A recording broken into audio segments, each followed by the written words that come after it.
In this video, we're going to compare all the ways that you can sell on Amazon and go over the pros and cons of each of them.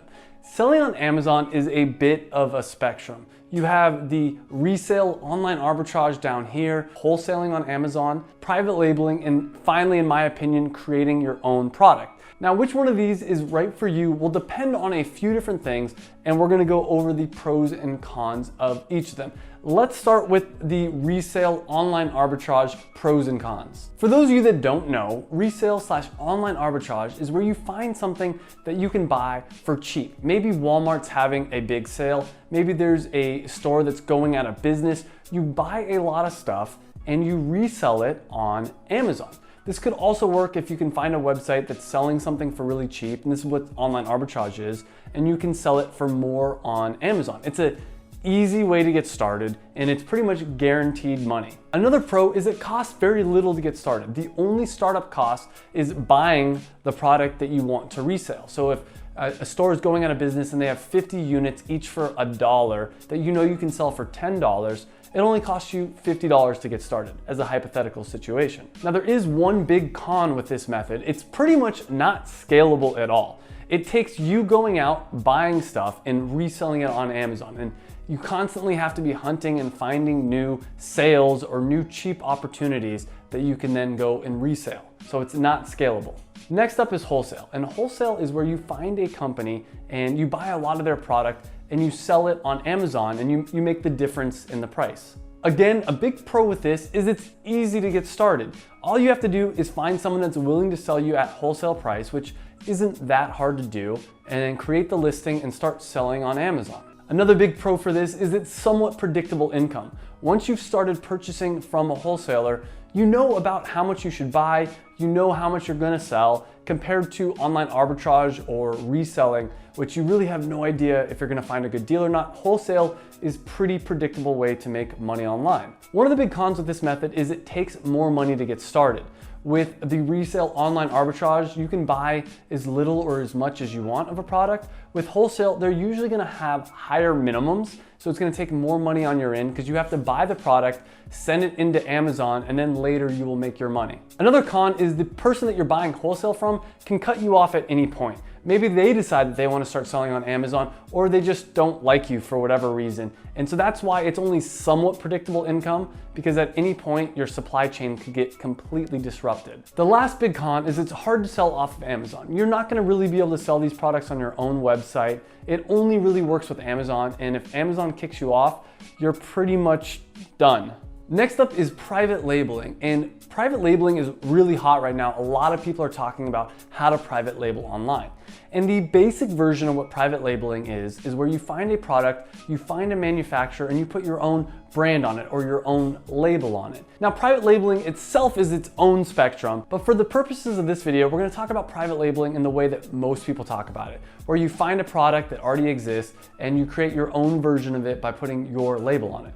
Now, there's some big pros with this, there's also some cons. The first pro with private labeling is it has the best margins out of any of the methods so far we've talked about, which means for every $100 of sales you get, you'll make $50, $60. You'll make the most money back, which is a huge pro. The next pro is your supplier can't just cut you off. What I mean by this is if you find a manufacturer that will private label for you, and for some reason they do cut you off, you can probably go out and find a different manufacturer.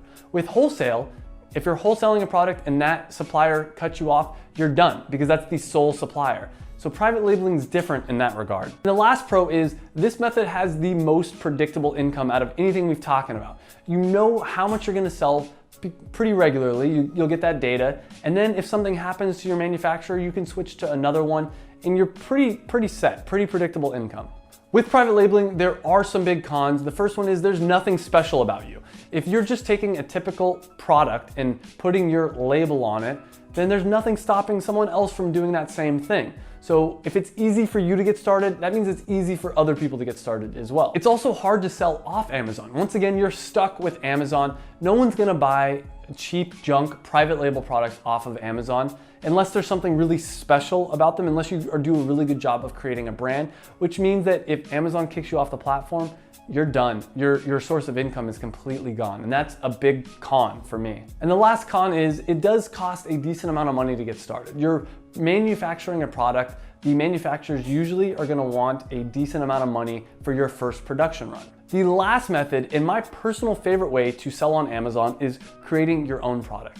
What I mean by this is not just taking what already is being sold on Amazon and slapping a label on it like private labeling is. I mean creating something unique that doesn't yet exist in the world. And this is not as hard as you think. This is what I did for my company, Performance Nut Butter. There was already other nut butter companies that existed, but I tweaked a recipe, made something unique, and completely branded it different than any nut butter that was on there. It's also how I taught my girlfriend to sell on Amazon with her company Vino Cards, which is basically wine flashcards, which also did not exist on Amazon when we got started. There are a bunch of pros to this method, but the first one is it has the best margins out of anything we've talked about. And one of the reasons why it has the best margins is because your product is unique, it's a premium product, and you can charge more money for it. It's not just a commodity product like a typical private label or wholesale product.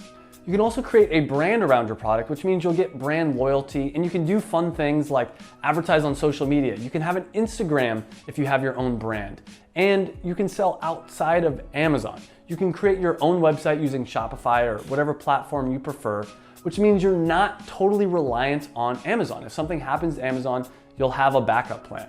And out of all the methods we've talked about so far, this is gonna be your most predictable income because you'll have a lot more repeat purchasers, you'll have a lot more brand equity, and you'll be able to sell off of Amazon as well. So by far out of everything we've talked about, this will be the most predictable way to make money. And the last big pro is you can crowdfund your first production run. With typical private labeling, you have to pay out of pocket for your first production run, but if you're creating a unique product that doesn't yet exist, you can use Kickstarter or Indiegogo and raise a bunch of money and then use that money to pay for your first production run. Now stop. There is one big con about creating your own product, and that is that it takes more creativity. A lot of people struggle with how do you come up with an idea for creating your own unique product. Now I do have a lot of different methods on how to come up with an idea for a product, but the first and maybe most important one is think about what do you wish existed in the world? What would you buy, but it just doesn't exist yet? And go create that. And it doesn't have to be super complicated. So let's talk about which one of these you should do and when you should do them. But before we get into that, let me tell you a quick story.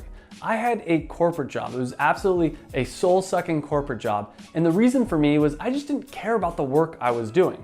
So I ended up quitting that job about 5-6 years ago and created my first online company, was selling dance clothing. But I just wasn't passionate about what we were selling, dance clothing. I had no interest in it. It wasn't until I created my first passion product, Performance Nut Butter, where I really started making a ton of money online. And it was because I really believed in what I was selling. I was selling something unique. I wasn't selling just another generic thing. So yes, I might be a little bit biased about what I think the best method to make money off Amazon is, but that's because this is what's worked for me, and it's worked much easier than anything else I've done.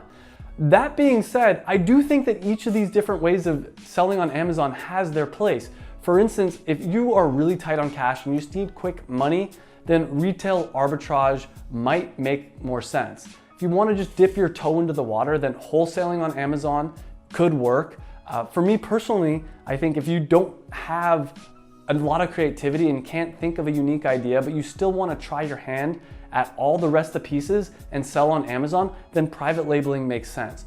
But if you want to create a real brand, a real business, then creating a product, creating a passion product, by far is the best way, in my opinion, to make money both on Amazon and off Amazon. Just make money on the internet. Now, if you do want to sell on Amazon, I do have an Amazon success pack. You can get it up here and down below. It includes a checklist for getting started on Amazon and a whole worksheet on how to come up with your passion product. And if you want to learn more about how to create your own product, I have a video right here that I did that goes step by step on how you too can create your own product. So thanks for watching. Make sure to subscribe, like, and comment down below, and I'll see you in the next video.